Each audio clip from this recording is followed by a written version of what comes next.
The uneasy alliances, the hidden secrets, and even fighting with her closest allies has all brought Cassie Kane face to face with her father, David.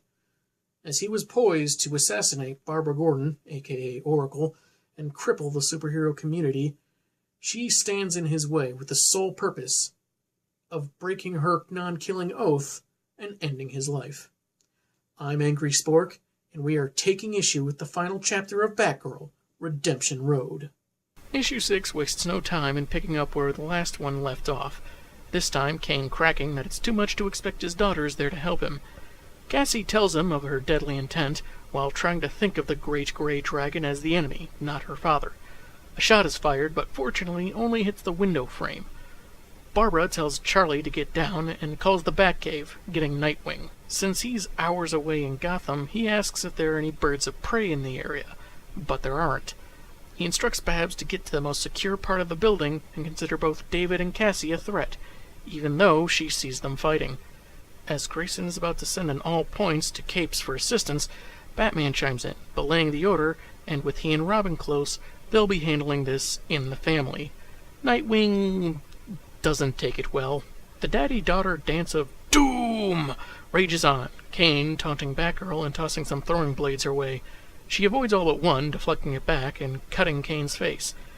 He boasts that she can't be played, she's a big girl now, and takes a kick to the face, only to grab Cass by the ankle. Pressing his advantage, he talks about how bothered he always was that Cass didn't turn out the way he wanted, that unlike the failed children before her, he covered all the variables, like genetics and non-linguistics, then claims she was simply an odd mixture of weak and stubborn. She'd spent so much time trying to deny what she was bred to be, but all it took was some drugging and whispered suggestions, and she turned back to killing quickly enough.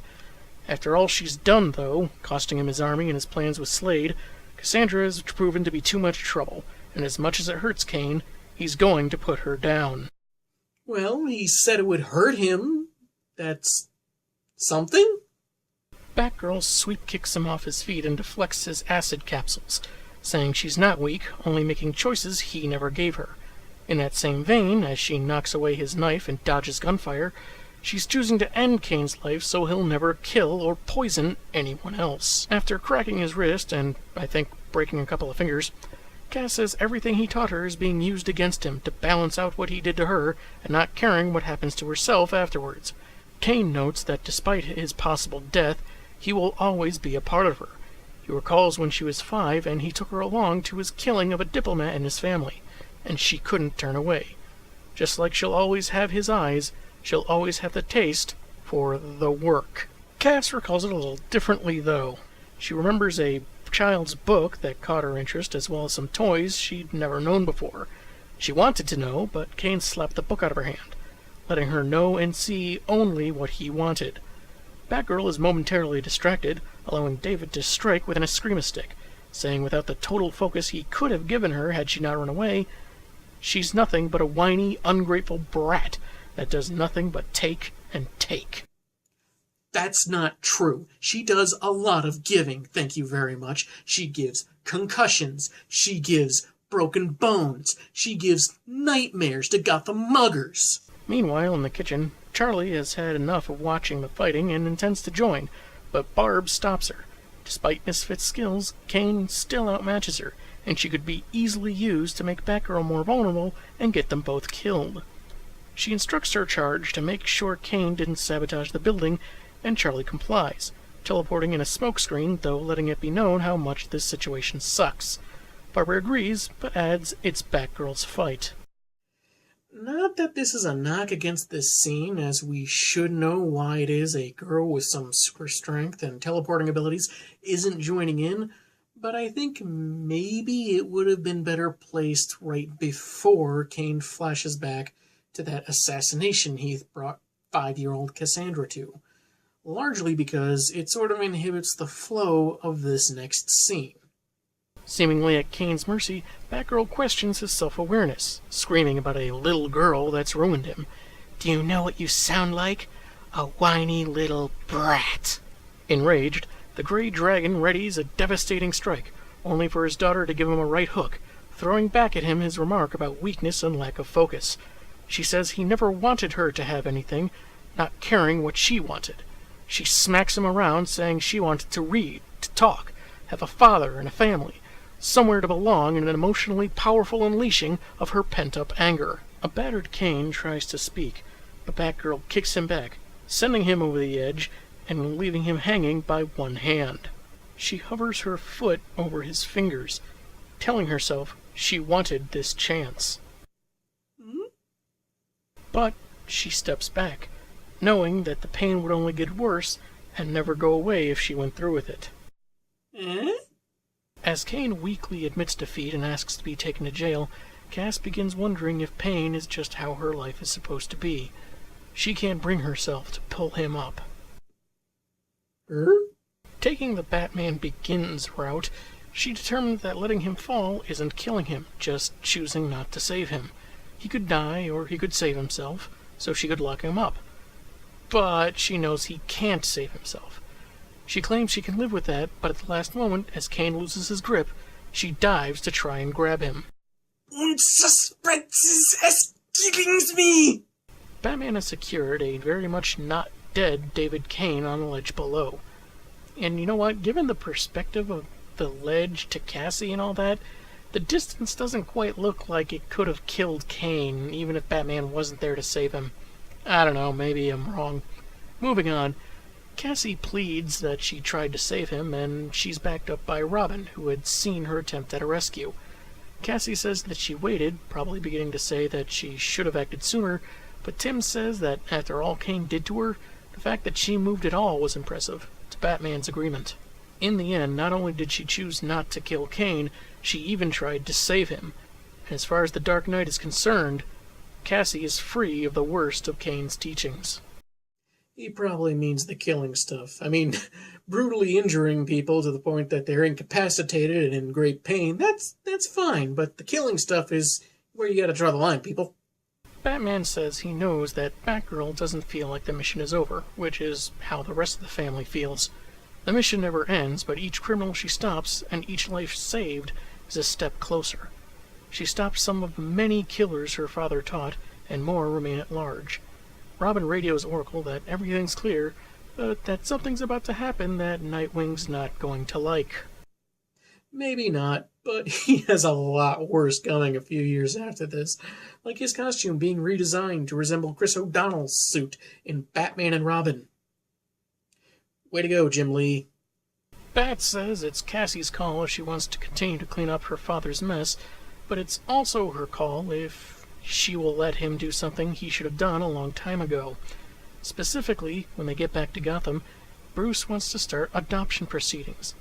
To Cassie's noticeable elation. She's one of the family, and Batman should have let her know a lot sooner. He wants to make sure, as we end on a splash page, that she has a real family as long as he's around. Robin watches as they hug, and no one is suspicious that Bruce's shadow looks like a promo for Batman R.I.P.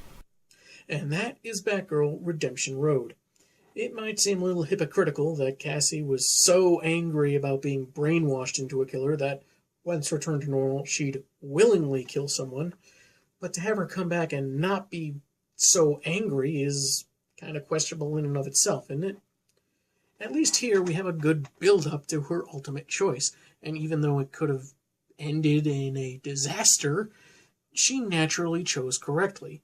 You could say it was lucky that Batman was there, but remember what he said, that what happened to Cassie was because they weren't there. And here, he averts tragedy by being there for her. And more than that, he officially decides to adopt her and solidify her place within the Bat family. There are some head-scratchers, like I've mentioned, such as what happened to the bodies of those girls Mark killed at the end of issue 1, or Nightwing's demeanor towards Cassie. It does repeat story points, but briefly so, as a nice refresher. And while there are several splash pages, most of them are done properly for establishing shots or for the sake of drama, or in the case of the last page, emotion. And there are some bigger nitpicks, like the retcon of Cain having taken Cass with him on a killing when she was 5, about 3 years before her own first kill. It's a bit of a continuity hiccup since it was killing someone and seeing what the body goes through when dying that changed her mind on the subject. that just not kick in at 5 years old, or because she didn't do it herself? Beyond that, there was a missed opportunity with Nightwing. Not only could he have started to accept Cassie was trustworthy again, he could have found common ground with her. He was a party to the death of a particularly powerful enemy of his own, known as Blockbuster, and it haunted him for a while, even though someone else forced him to pull the trigger. Granted, evil Cass has a higher body count, but at some point it would have been nice for Grayson to resolve his feelings by bonding with his little sister on this grim subject. This story has even more elements I would have liked to have seen expanded upon, but they never were. Not in any comics I was reading, and nothing in any research I had done. Cassandra's adoption. No one talks about her like she's Bruce's daughter. We never see 1 or 2 panels of Bruce filling out adoption paperwork. He disappears after this. And after that, because of that, Cassandra passes the Batgirl mantle onto Stephanie Brown, and we barely see her again. She becomes Black Bat, which was great, but we still barely ever see her. That's atrocious for a Cassandra Cain fan like myself. Then there's Mark. She's Cassie's half-sister, her darker mirror image. What was her life like? Why did Cain choose her mother, and who was her mother? Then you have Sal. Why did that relationship end? Did it end? Did it end mutually? Did Cassie just go to China for a while without talking to him again? We never see or hear of him ever again after this story. He doesn't even show up after issue 4. But these elements are things that could have made such great stories for Cassie Cain fans, but they would need the right writer, which I think DC has a large embargo on these days. To delve a little further, perhaps this story wasn't just about redeeming Cassie, but also writer Adam Beechin. When I started this review, I mentioned that he got a lot of flack for Cassandra's turn, when in truth, he was ordered to do it by higher-ups. He admits to the missteps in explaining the concept, but it was still a bad concept that nobody liked regardless of how it was told. There are a lot of ways you could tell someone their house burnt down, but that doesn't change the damage done, or that it was a stupid order given by someone being some combination of petty or incompetent. Even when reading Robin at the time, I felt something was off. Too much was good, and the terrible turn by Cassie, regardless of explanation, didn't seem to fit. After the fiasco that was Joe Quesada's imbecilic One More Day, I figured there had to be someone above Beechin's head insisting on my favorite Batgirl turning evil for no reason. It would be a few years before that was confirmed. Along that line, maybe Nightwing's distrust of Batgirl was akin to the fandom's condemnation of Adam Beechin, and Robin insisting on knowing the whole story is a hint to the intricacies of the comic book industry, and how the story behind an event or change readers don't like isn't fully known to them. But Bats does eventually tell Robin they need to stop making excuses for Cassie, which may allude to those kinds of fans that don't care about facts or context behind the scenes and just want the problem resolved. But hey, maybe I'm just reading too much into it. When all is said and done, this is a good story with a few problems here or there that serves the purpose of clearing Cassandra Cain of the editorially mandated turn to evil, as well as giving her an understandable thirst for revenge to move the story along. The thing to keep in mind is that when they turned her evil, they had no plan to turn her back. It was a stupid retcon because someone didn't know what the heck they were doing. And so we needed another retcon. And when you try to retcon a retcon, problems are going to happen. But on the plus side, it brought Cassie back to the butt-kicking Batgirl we all knew and loved.